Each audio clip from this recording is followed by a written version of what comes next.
Hey folks, Ben the Man for Land here with Remax Property Pros. This will be our final video in the pines section of our Northwoods Evergreens. We're going to talk about Scotch pine. This one isn't one that you're likely to see all over like you would white pine or red pine or even jack pine. It's sometimes confused with jack pine, and that's because the needle number and structure is similar, but the needles are going to be longer. And sometimes folks may call it a red pine because of the upper bark has like an orange or orangish red tint to it, but it's not red pine. So let's look at some of the differences here between the different pines.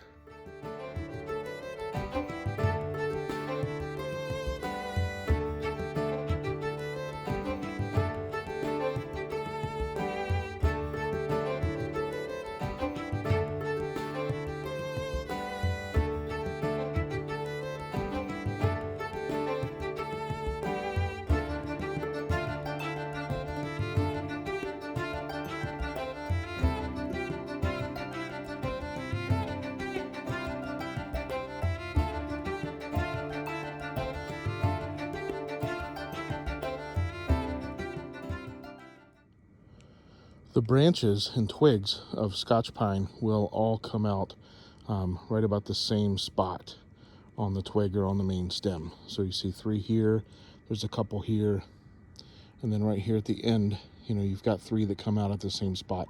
Those are called whorls. And you'll see red pine will grow its branches in whorls, and white pine will do the same thing. But the Scotch pine will also do it not only in the branches, but also out on the twigs as well. The needles can vary in color, but they tend to have a powdery look to them. And if you look here real close, we've got 2 needles per fascicle. That's the most common with Scotch pine. They are twisted and they're flexible. They're not brittle. They don't break clean like a red pine would. Another thing you'll notice with the needles is that they're kind of flat needles. So if you turn them sideways, they're thinner, and then they're flat in shape. And then if you run your finger down, the opposite direction, a lot of people will notice that like natural hair, if you run your finger down the hair, it's smooth, but when you run it back up, it's a little rough. Scotch pine needles will do the same thing because on the edges, they're just barely serrated. So you can actually feel that as you run your finger up the needles there.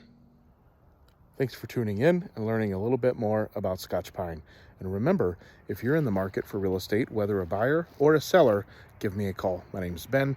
I'm your man for land and all things real estate, whether waterfront, recreational land, country homes, farms, even commercial.